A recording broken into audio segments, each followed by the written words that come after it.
Welcome to Professor Sky's Haiti, the most important country in the world. This is class number 30, and you might be noticing I've already released classes 31 and 32. So what's the deal? The deal is this is about Haiti and the Dominican Republic. And there's one thing I've learned since starting talking about Haiti on the internet is you have to be very careful, very delicate when talking about the relationship between the two countries that live on the island of Hispaniola. So the first one I recorded it, I uploaded it, it was fine, but I wasn't quite careful enough with how I phrased things. I just want to be more delicate because it hurts me. It hurts me. The animosity that exists between many Haitians and many Dominicans is really sad. As somebody who really is hoping to fight white supremacy, it is hard not to feel that these different countries who should be brothers and sisters being at each other's throats so often is very sad. So I wanted to redo the video with just some more nuance. First of all, I am coming from a Haitian perspective. I mean, I'm not Haitian, but coming from someone who is teaching about Haiti. So that is the perspective I'm coming at, but also with a great amount of respect for the Dominican Republic. I mean, I taught, I've been teaching compa music, Haitian compa music. I did a whole video about that. It wouldn't exist without the Dominican merengue, without those rhythms. After the earthquake, the first people to help were Dominicans. There's a lot of great relations. Hell, my children don't call me dad, they call me Poppy because David Ortiz is my favorite baseball player, and he was called Big Poppy. So nothing but respect for both sides of the island. And what I'm going to hopefully point out is that the animosity between them is largely a product of nationalism, not the part of the people, but the way that politicians are able to use nationalism to keep their own people down by finding an external enemy. Okay, that's the idea. It's really just white supremacy winning once again. So let's get to the class. I will share it with you right now. Continue to share. Okay. Students and friends, I am Professor Sky. My name is perhaps known to you. I've undertaken to teach about Haiti. I want curiosity and a thirst for complex understanding to reign in this class. I am working to help that happen. Unite yourselves, students, with me for the same cause. If you are paying attention and you want to write down notes, this is what you should put in your notebook. Haiti and the DR. For those of you who want me to pronounce it Haiti, I should, but the same reason that when I talk about France, I talk about France and not France.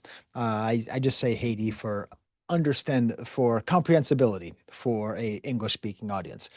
As you can tell, I first gave this lesson 2 weeks ago. So you may see me adding this statistic is highly contested. A lot of the things I'm going to talk about are contested. Um, I think you should go into the comment section and read what is going to be said because if anything, I'm going to get a lot of probably angry comments from nationalists on both sides. It is an interesting experiment to see the way people talk about this historical division. Most of the information that I'm getting comes from this amazingly well-made documentary, Black in Latin America, Episode 1, Haiti and the Dominican Republic, an island divided, made by Henry Louis Gates Jr. I'll include a link to it in the description, just an amazing documentary. What's great about it is that it's made with the input from Haitian scholars and Dominican scholars, and it's filmed on the Haitian side and the Dominican side. And I see it as a really wonderful humanistic way of approaching this divide from an outsider perspective, like what a Black American says, well, what's going on here? Who's angry at whom and why? Right? That's what makes it such a great documentary. It is devoid of nationalism on either side. So I also will be making reference to the Vox Borders documentary. If you want to see Johnny Harris, the well-haired guy, talk about this, he has some pretty good work on there as well. But it's the foundational differences which I think need to be more emphasized because even though they're on the same island and they have roughly the same story, right? I mean, roughly the same story, where you roughly the same story where you have an island that has natives. Spaniards show up throughout a period of time. Most of the natives die. They start the economienda system, and then they decide instead of enslaving the native people, they will bring over Africans, and society progresses from there. In theory, you would think they must have a very similar outcome, but not at all. There's huge differences, just like foundational differences. The same way that like Canada and America are very different societies, just foundationally, just the way we interact with England, the way we interact with the environment, everything, just but in a much more consequential way. So what are these differences? Obviously, being colonized by Spain versus France is very different. Spain was a different kind of colonizer for the Dominican Republic. The mixing of the enslaved people and the Taino was encouraged. It was largely abandoned because it wasn't profitable. If you go back to the second or third class, I talked about how Spain basically, once they realized that there wasn't that much gold, there was the gold on the chair, the dujo, there was the gold on the chair that belonged to the Taino chief, the cacique, but like there wasn't enough gold. So Spain largely just said, yeah, we'll just leave this alone. We're gonna go. And they went and they went to South America and they really focused on colonizing more actively those other spaces. So they largely let the Dominican Republic, at that point called Santo Domingo, they largely left it alone.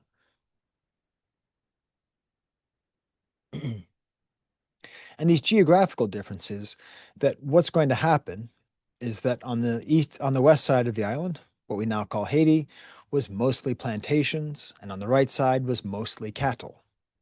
And the description in that video is excellent. It describes like, listen,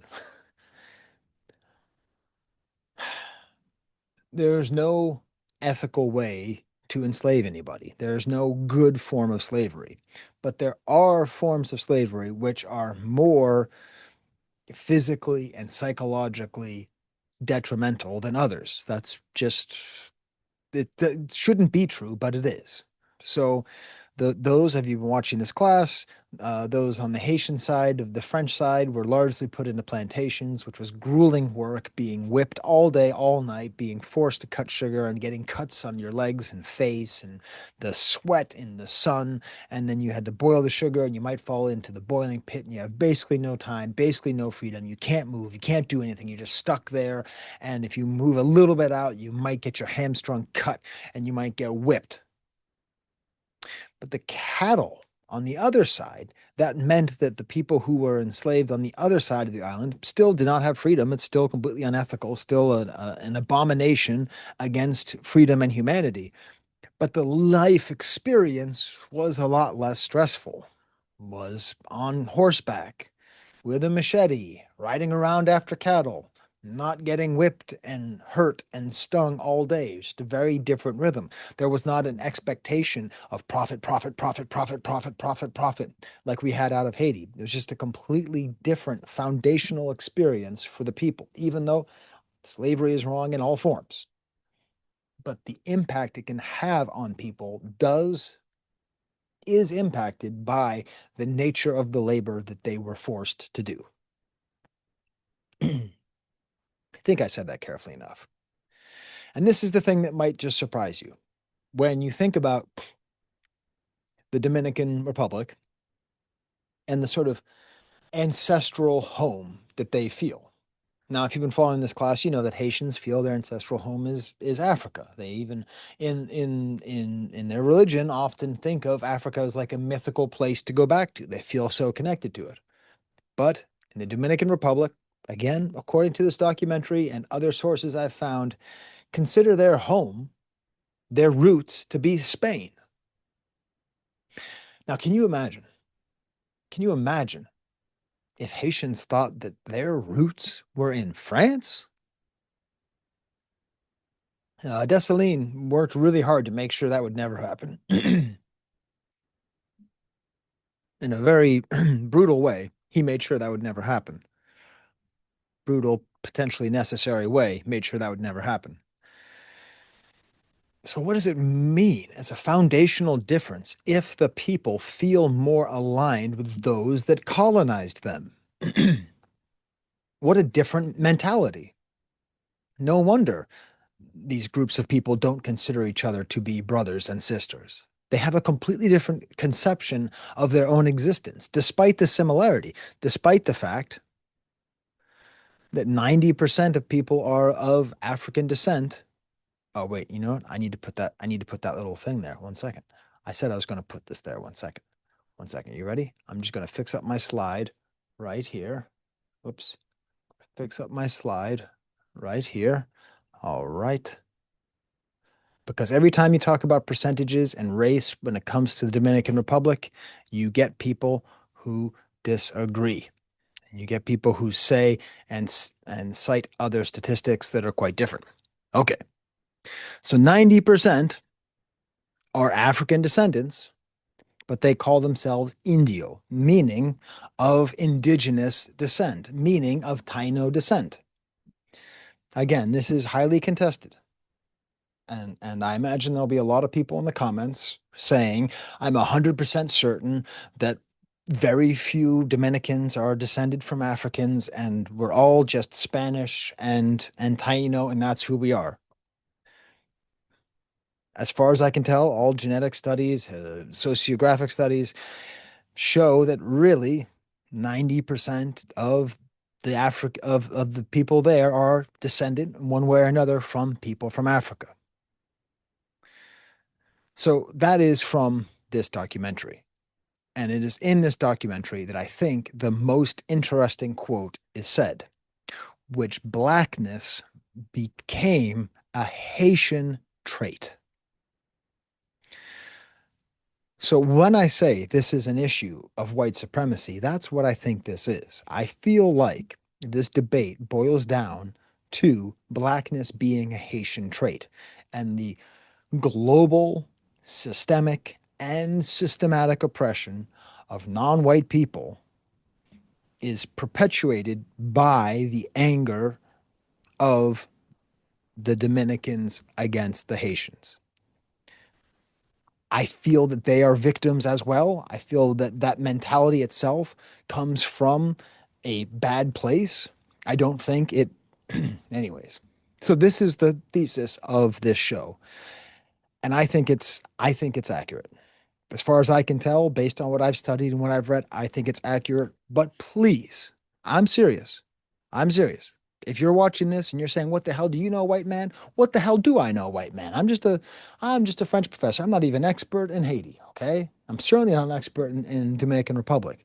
If you want to leave a comment where you explain that the idea of blackness being a Haitian trait is wrong, please leave the comment. I will read it and respond to it, everything, okay? Seriously, come at me with good faith because as I read this, this is the clearest way to see the insidious root of this division. This is a great documentary, and it's led by Henry Louis Gates. So let's take a little second to have a little bit of fun here. This is a little bit of Professor Sky trivia. This is a quote from him. I've been reading Black literature since I was 15, yanked into the dark discourse universe by an Episcopal priest at a church camp near my home in West Virginia in August 1965. Just for fun. Do you know who that Episcopal priest was? It was my dad. He led the church camp in West Virginia. He actually accidentally invented Christian rock music, and he was the reverend that gave a copy of Invisible Man to Henry Louis Gates. I tell you this for this reason. This is why I do this video, why I'm on YouTube, why I'm a teacher, right? So my dad, 25 years old, is working at Episcopal camp. A young kid shows up, seems bright, seems interested. He gives him a copy of a book. That then helps that insanely bright, gifted, let's face it, genius to go on and have a long career of teaching and sharing people about the realities of blackness in America and in the world. He goes and teaches and teaches and teaches and teaches at Harvard and makes this documentary.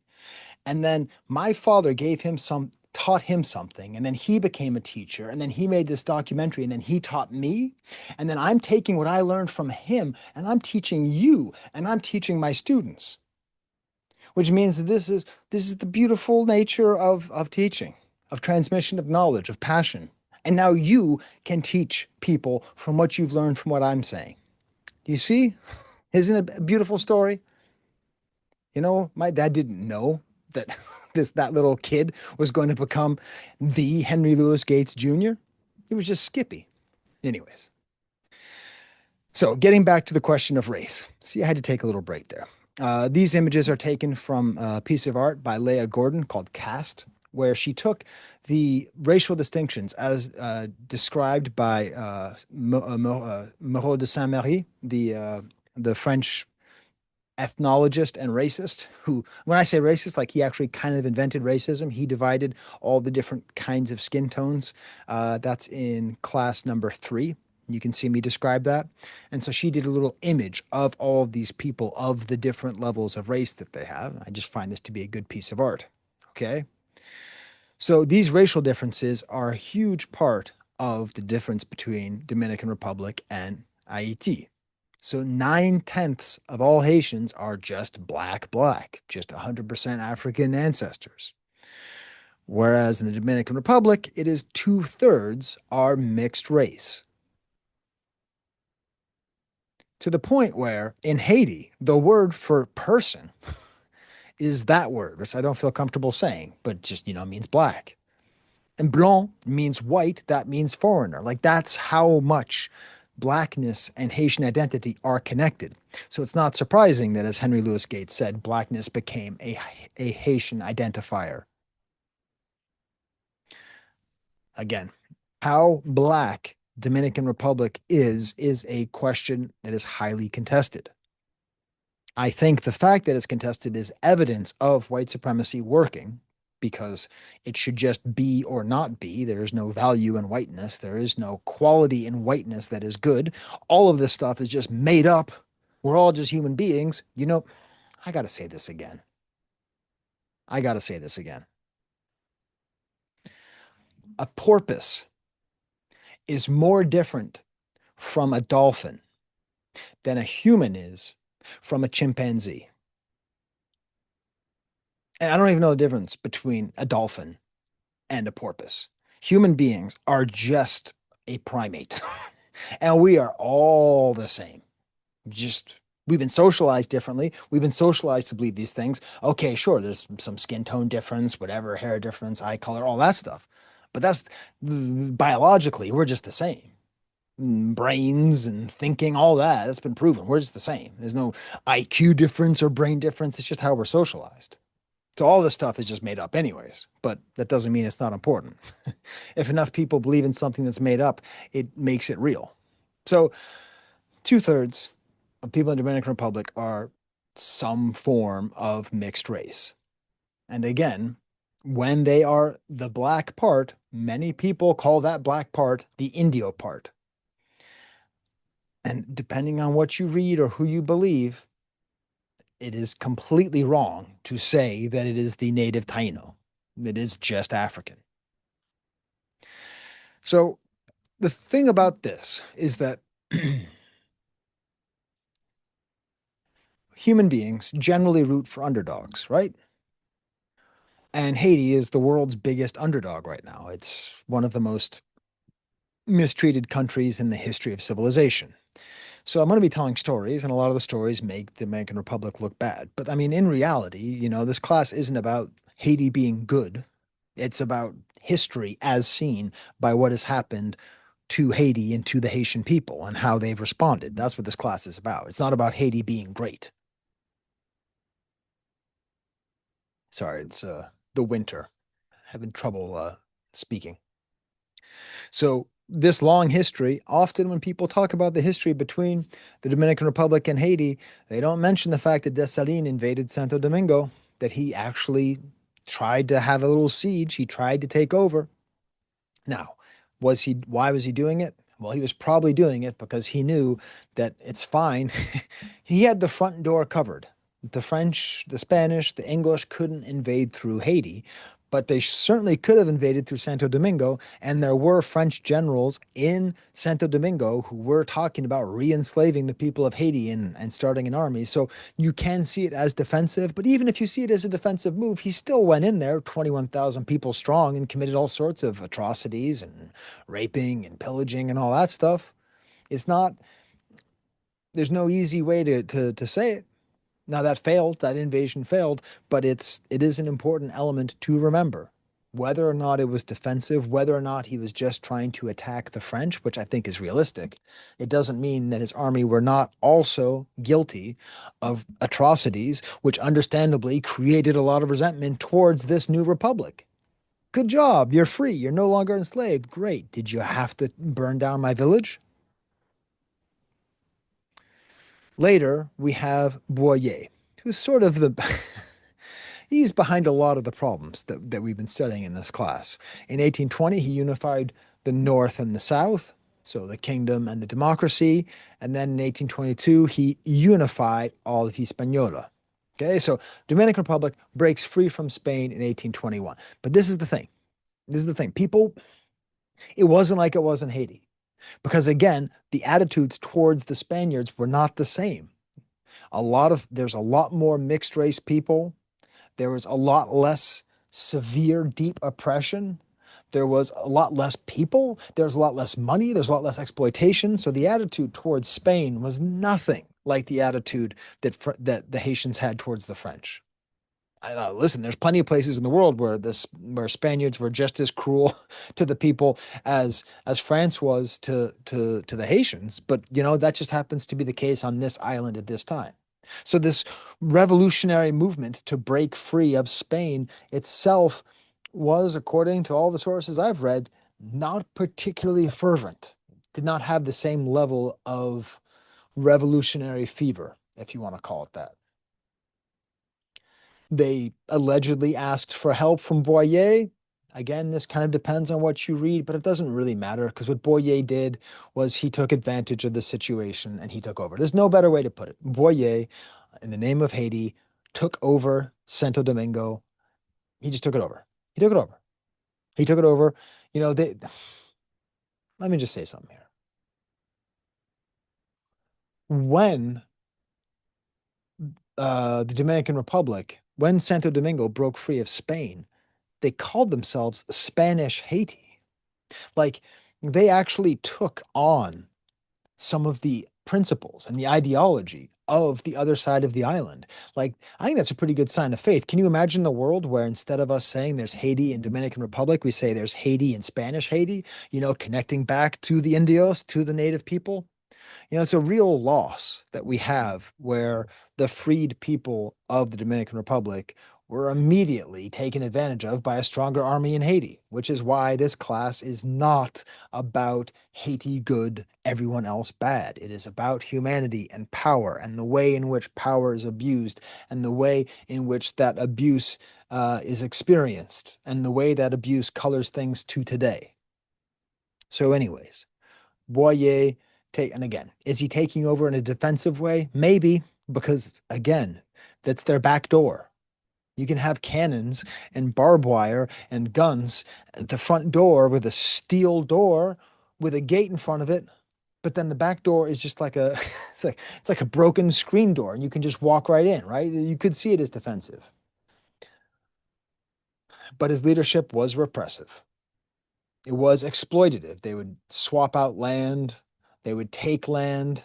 It was colonial, the way they treated Catholicism, the way they tried to make French the native language.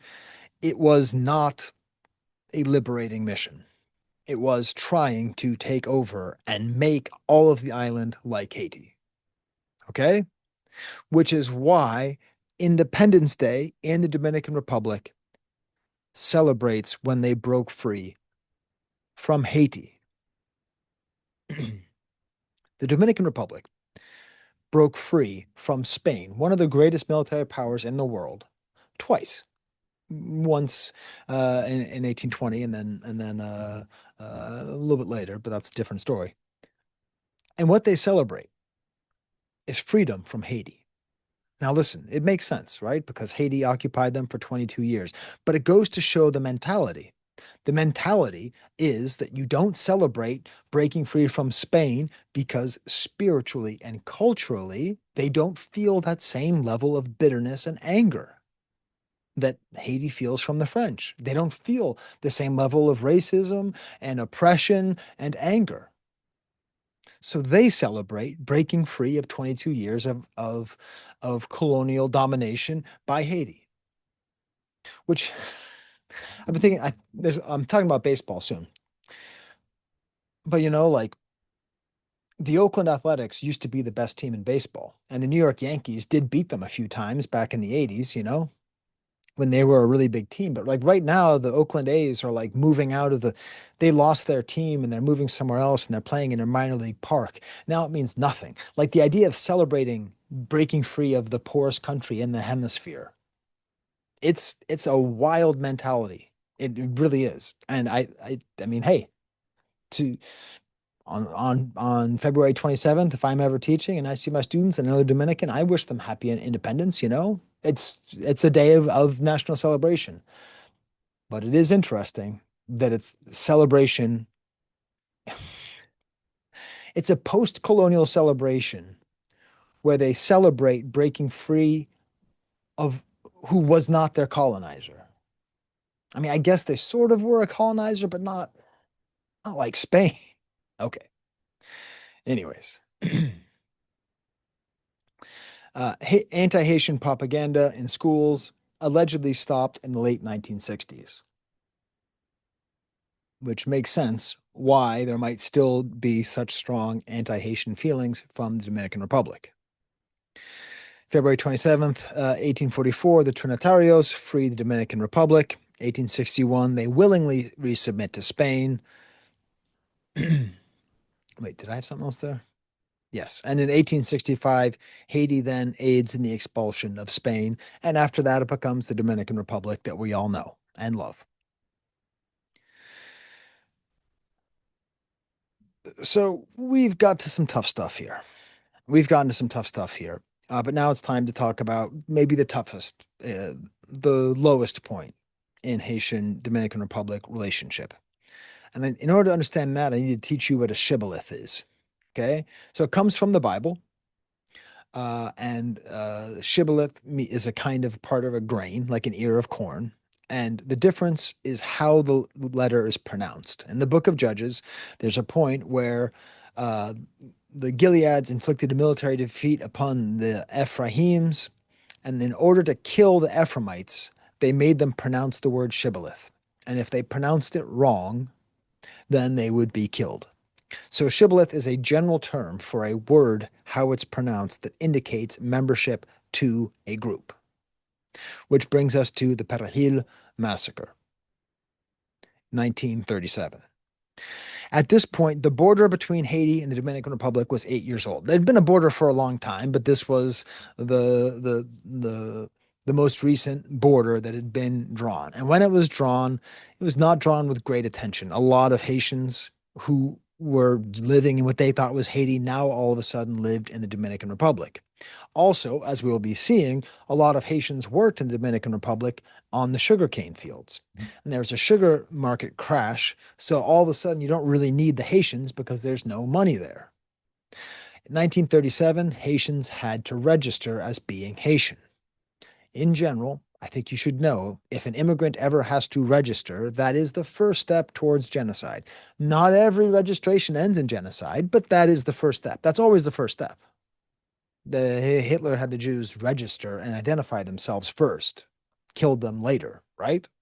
That is how it starts, and unfortunately, that's how this is going to end. On October 3rd, the leader of the Dominican Republic, Trujillo, begins cleansing. I have a quote here behind from a piece of Haitian art. I have been investigated and inquired. I have seen, investigated, and inquired about the needs of the population of the Dominicans.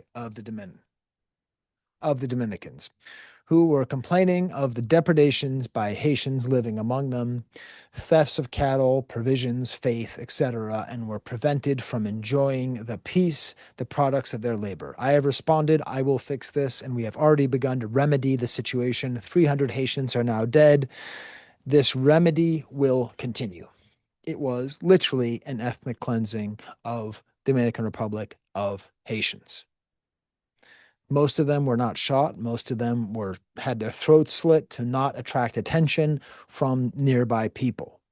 And the way that they did it was by asking, ¿Qué es esto? What is this? And they held up parsley. Parsley is a pretty easy word to say in English. Parsley.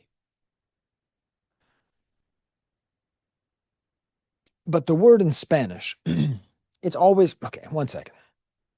It's always R. The letter R in most languages is the way that you can figure out if someone is a native speaker or not. Okay. So, I'm learning Serbo-Croatian because my wife is Yugoslavian, and they just do a one roll R, but like that. Okay. So like just one rolled R, just a single roll. And if you don't do that, you don't sound like you are from Serbia or Croatia, right? The French R comes from the okay, okay, that's how you say it's down there. The Spanish R has the roll to it. Okay, so the word for parsley, persil in French, persil. You got to get that persil, but in Spanish, it's perejil, perejil. Tell me in the comments if I'm pronouncing that correctly. I've taken a few years of Spanish, but it's a perejil. It's got that in there. Do you hear that? Perejil. Do you hear a difference? Perejiles from persil. So they would show them the perejil. And if they said perejil, perejil, okay, this was the shibboleth. This was the way on the Massacre River. It was called the Massacre River before the massacre happened there. Hey, don't name stuff Massacre River. And there were 15 to 35,000 people killed. You can guess the statistic is highly contested. That's a large variation. But for many Haitians, this remains the black mark, the unforgivable sin between them, between these two countries. It's complicated, right? Because do we go back to 1805? Do we go back to where does history start? Did it start in 1937 with the massacre, or does it start in 1822? Or does it start in 1805? Hey everybody, it starts in 1492. That's when it starts. All this started in 1492 when Columbus sailed the ocean blue.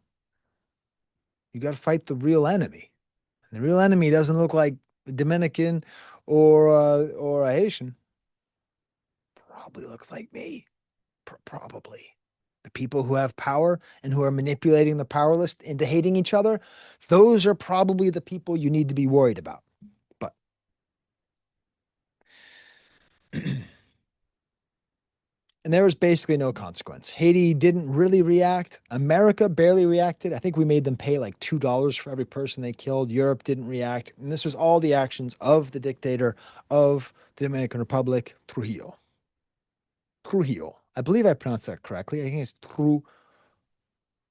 Trujillo. Because it's two L's, so it's yo, right? Okay.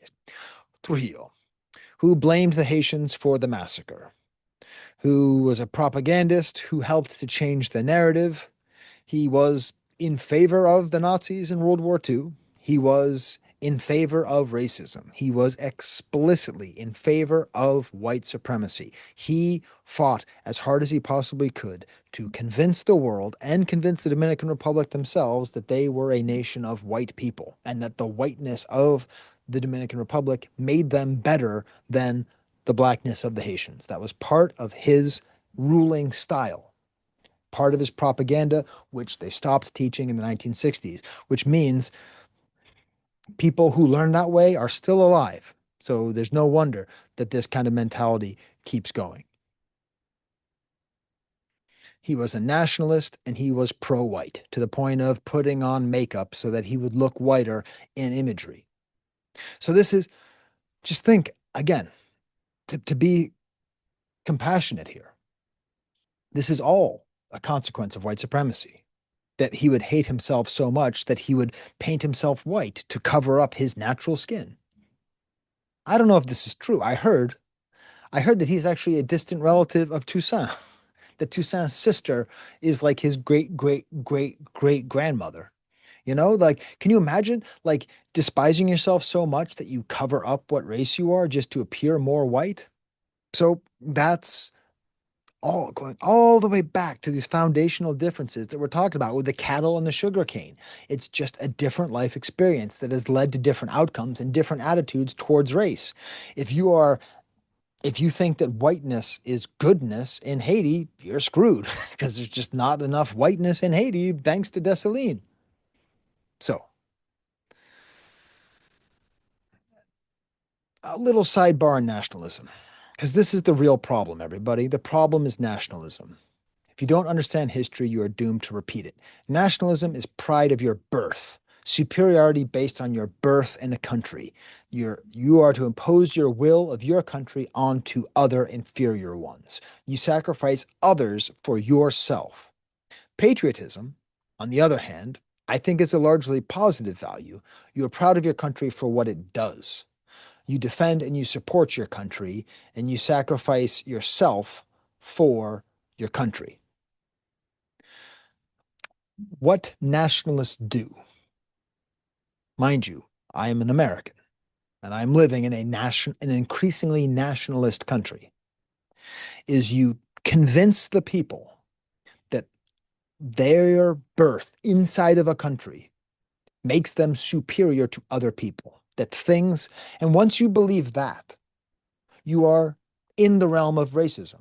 Because if you are born American and therefore good, then you can be born white and therefore good. Or you can be born tall and therefore good. You can be born with green eyes and therefore good. You can just be by your birth, you are good. What a fantasy to sell, especially to the downtrodden, to the poor. You tell them you're great. God chose you because you were born here, because you were born in that skin. You were chosen.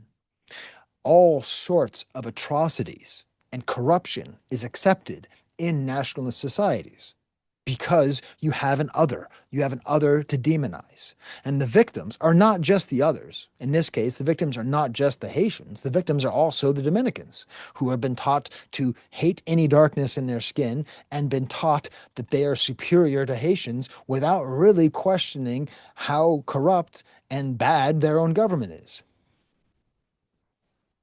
So, what we're talking about here is nationalism that is dressed up as patriotism. And that's the danger. And that's nationalism never ends well. It never ends well.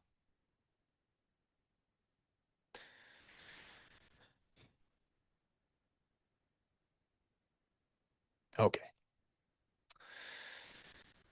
Which, to take us to more modern times, I think we need to talk about the Beatty. I've seen it pronounced Betia, Betiu, the Beatty. We'll just call it the Beatty because that's what it's called in English. So, what is the Beatty? There's an image of the Beatty. They are temporary sugar harvesters from Haiti.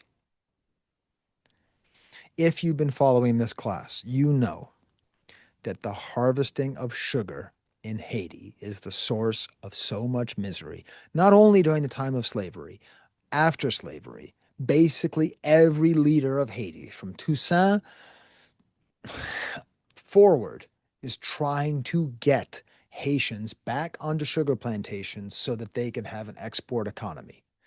The great rural versus urban divide, the great subsistence farming versus exportation farming. Everything is about avoiding getting onto sugar fields. That's the thing. Since 1801, since 1791, whatever it is, as long as there's been a revolution in Haiti, the goal has been to get away from the sugar fields.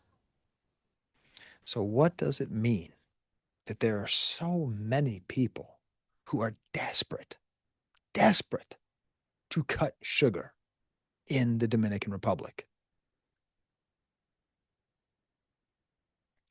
They are paid $21 a week. I did the math. That's around 28 cents an hour. 28 cents an hour. They don't have papers and they don't really have a nation. So when the politics of Dominican Republic, as they are now, go against them, they are basically to be kicked out. And they're not really Haitians either because they live on the border and they spend most of the time in the Dominican Republic.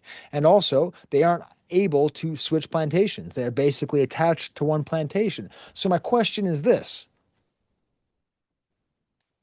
are these people free? I guess they chose.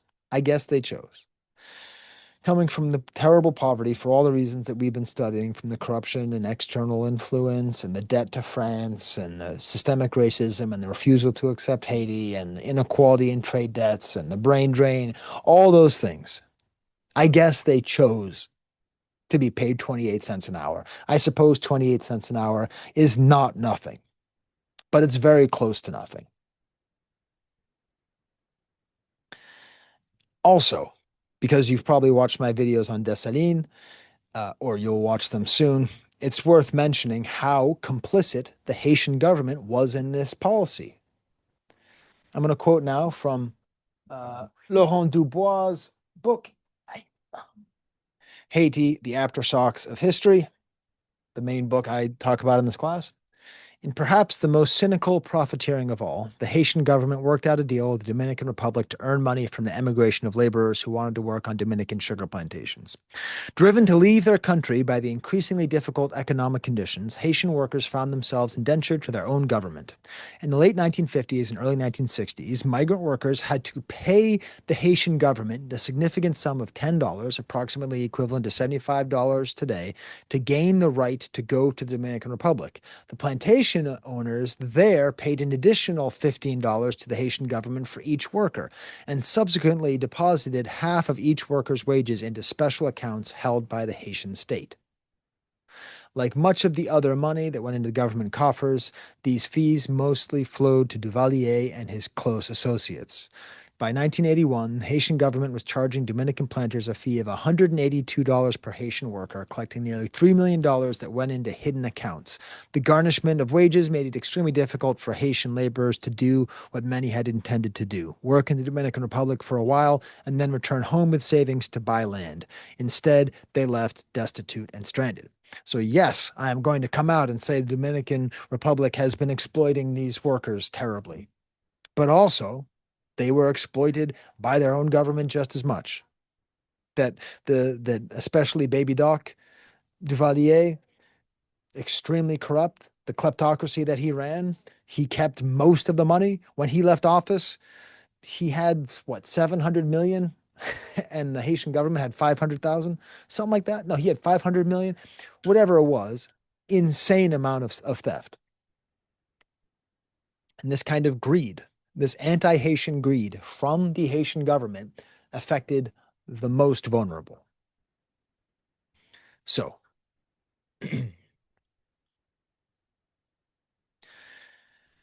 there was a time where this sugar was 2/3 of the Dominican Republic's exports.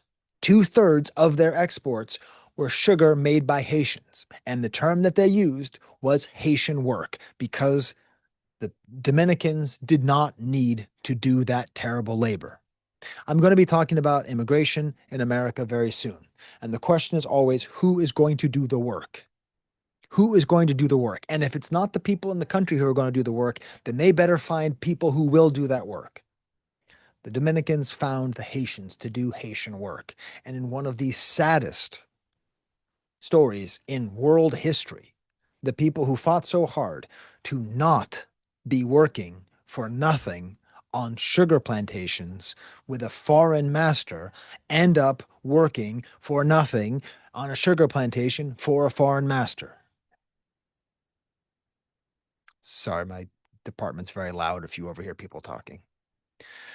And on top of that, the Dominican Republic often has leaders who play on a sense of nationalism.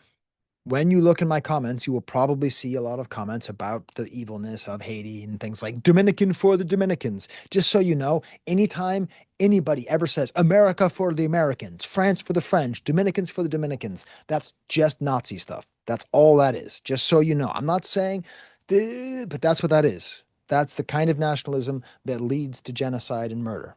Okay? Just saying. Not France for the French or America for the Americans. We need to move away from that. That's nationalistic thinking that gets us into deep, deep, deep inequality and trouble. Anyways, those nationalistic thoughts are being spread because it is much easier to point at a Haitian and say, we can't, how are we supposed to do things when we have so many Haitians here, as opposed to doing what you need to do.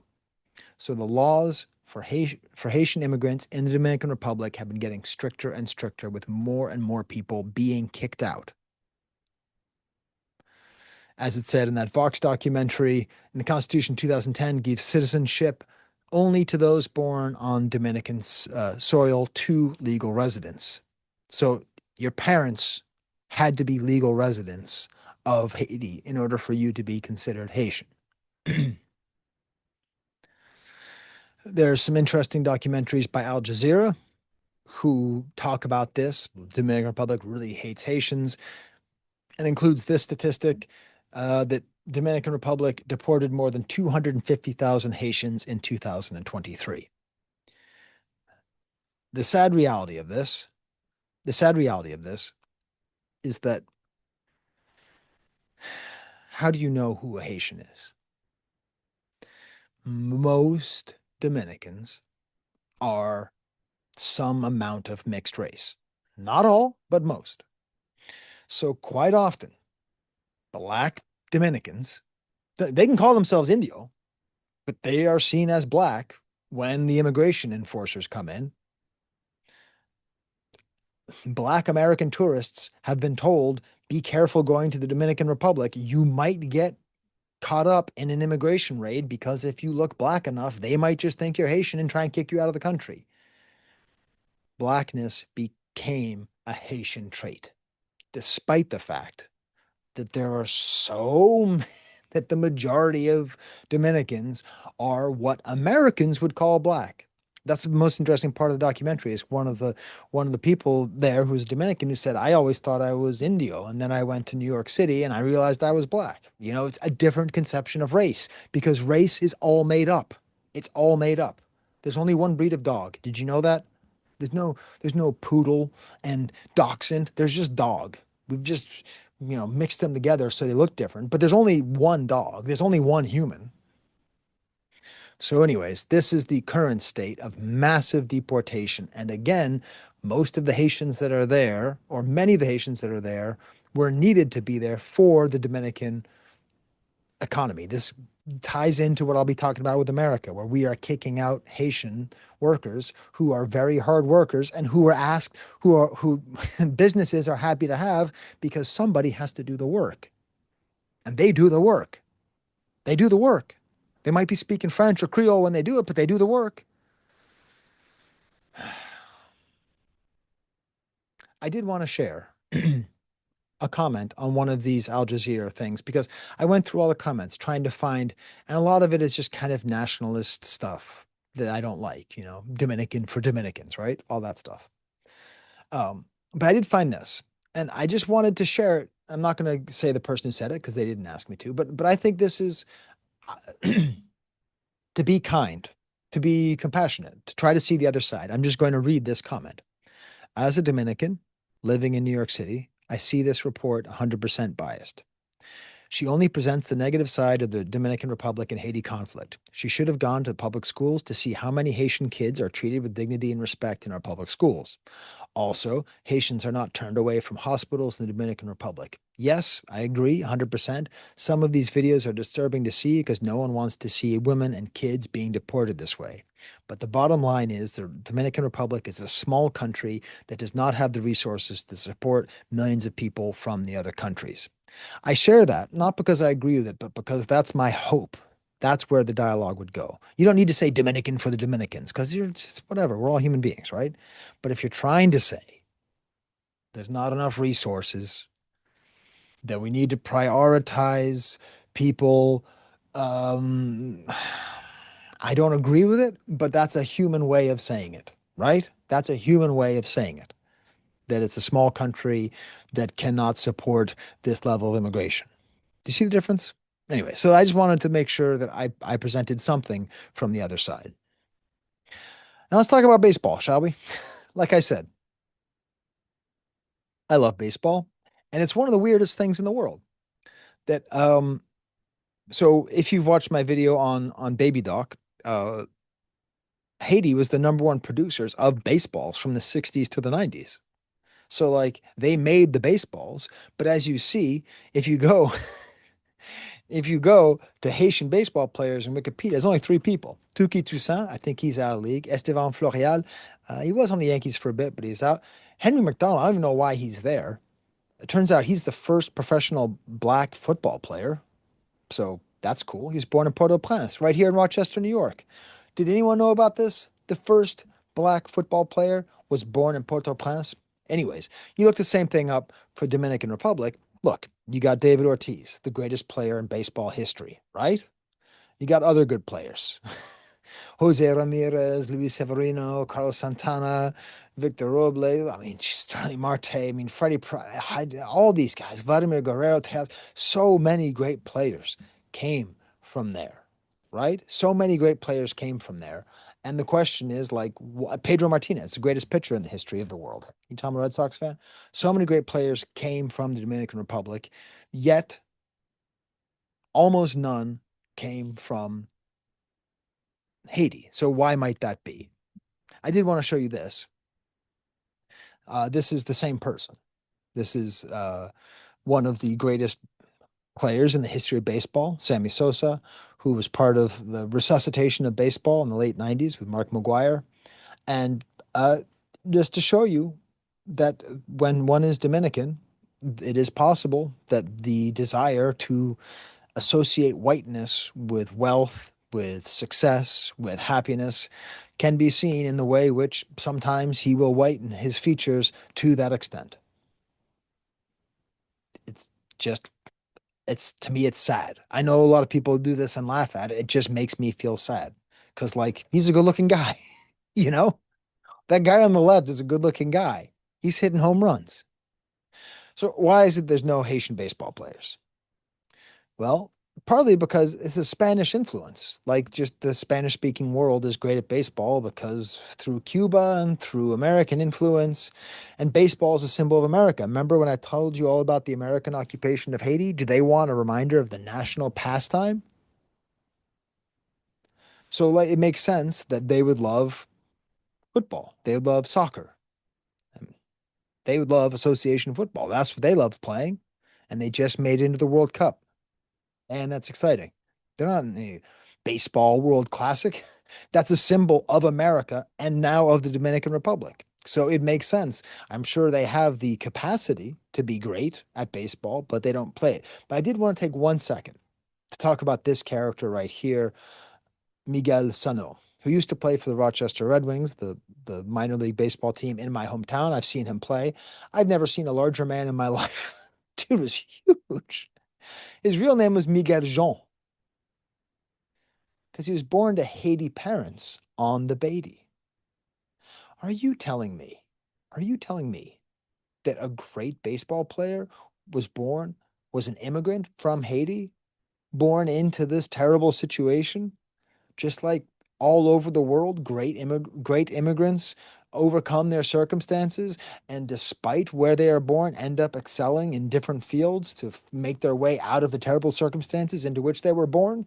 That's the story of Miguel Jean, of Miguel Sano.